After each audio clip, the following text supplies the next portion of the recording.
Anger is very dangerous and it has broken so many marriages, so many relationships. And if you're not careful, it can break you as too. So in this video, I'm going to give you some of the verses that can help you deal with anger before it deals with you. You know, anger is very poisonous. It's like a poison. Every time it is in your heart, it hurts you so much. In this video, you're going to be helped. This is Asperia, and you're welcome to my YouTube channel.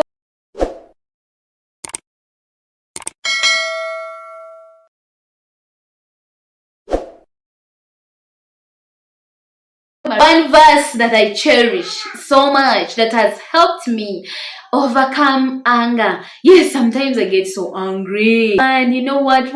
But this verse, every time I read it, I meditate, I think about it.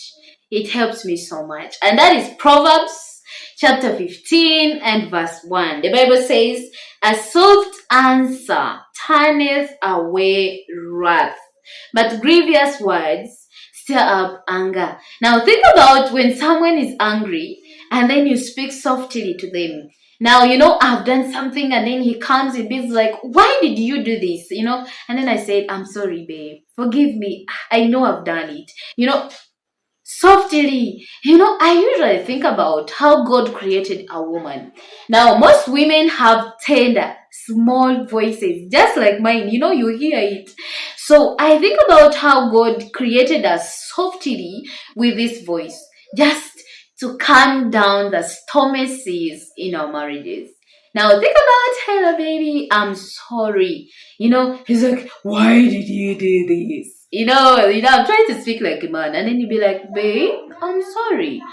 Sometimes that voice alone melts his heart down, and the be's like, "Oh, okay, it's okay."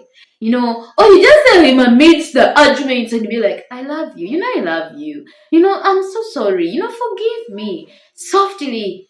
The Bible says, "A soft answer turneth away wrath." It takes that anger away from him. It takes that anger away from her.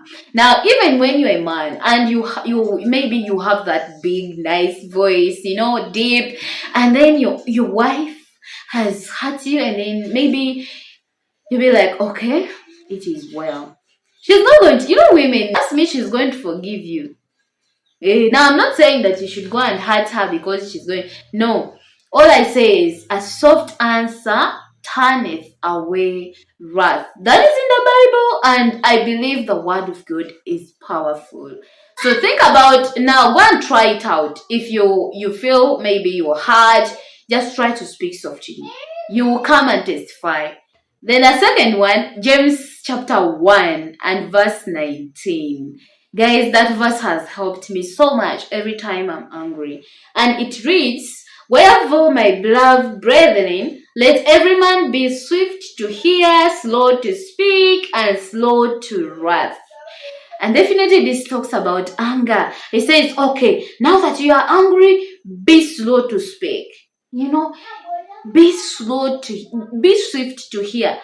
Take your time and listen. Be slow to speak and be slow to anger. Yes, every time I want to burst, hey, that time when you're angry, all these blood vessels are here.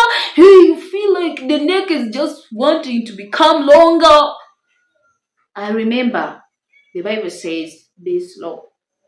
Be slow. God had an intention why he said be slow, because he knew we were going to get angry. We were going to get hurt.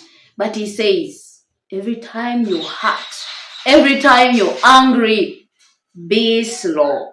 Take your time and listen. Be slow to speak and be slow to anger. You never know, maybe it's a lie. And so many times we handle things so fast without being slow, listening, we fall into hot soup. How many times have you reacted over something so badly and then it turns out to be a lie? Maybe your friend has lied to you that your husband is cheating, and then you be like, you call the entire clan, the whole nation of Israel, Jerusalem, and then after some time it turns out to be a lie. You actually realize your husband has not been cheating. You become a fool. You become so low, you be like, I wish I was slow to anger. So this verse helps me a lot, and it can help you too. Number 3, Ephesians chapter 4, verse 31. Now it reads, "Let all bitterness and wrath and anger and clamor and evil speaking be put away from you with all malice, and be ye kind one to another, tender-hearted, forgiving one another, even as God for Christ's sake has forgiven you." Now every time I want to be angry, be like, wait, okay, I'm angry. And the Bible says, even as God has forgiven. Then I think about the times I have hurt God, the times I have sinned and disobeyed against my God. And then I look at my husband. He's human. Yes, he has sinned against me, but who am I? This verse melts me down. Actually, there are verses, they melt me down. I look at these words. I remember, I say, let me forgive him or her or any other person, because I too did not deserve God's forgiveness. So why do I even carry all these angers in my heart? Then I be miserable when the other person looks even better. Sometimes you be angry and then hurt. You carry bitterness in your heart against someone who is even far away, is even Dubai, enjoying, having fun. Before you are here, holding them in your heart, hindering your blessings, because God says, if you don't forgive, I won't forgive you too. Think about the times you have missed heavenly blessings because of some other person. Yes, maybe what they did is big, but God says that all bitterness and wrath and anger and clamor and evil speaking be put away from you.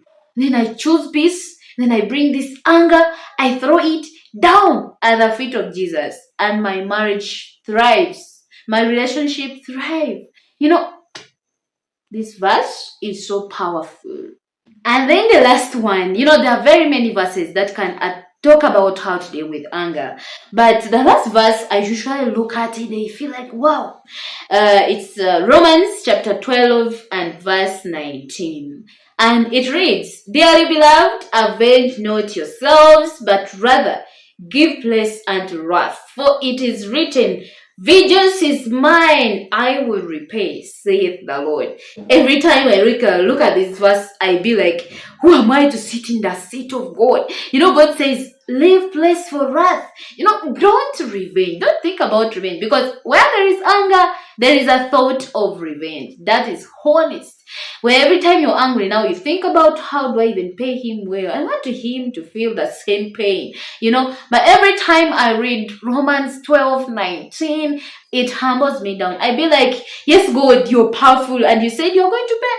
Yes, go ahead and pay them. Then I forgive. Then I let go. Because sometimes I want to explain myself. I was innocent. She did this, he did this. Blah, blah. God knows the truth of the matter. He knows you're innocent. If I told you, and he says, vengeance belongs to me, to God.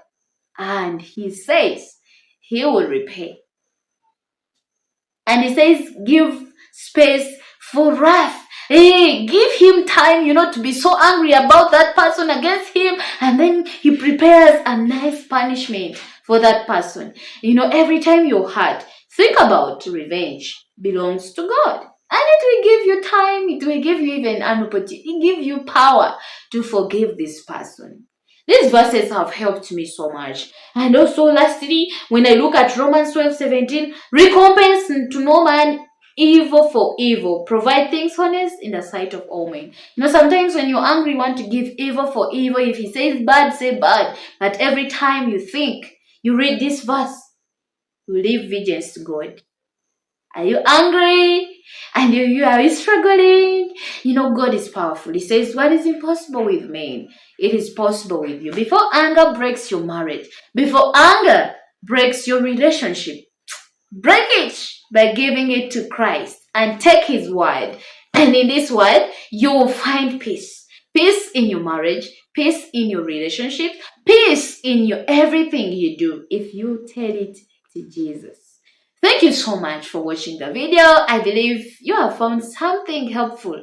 And If that is so, like the video, share it with your friends, leave comments in the comment section. Give me those verses that help you calm down, and I also want to learn from you. And someone else reads comments and can learn from you. Thank you so much. If you haven't subscribed, kindly subscribe. I love you. Bye.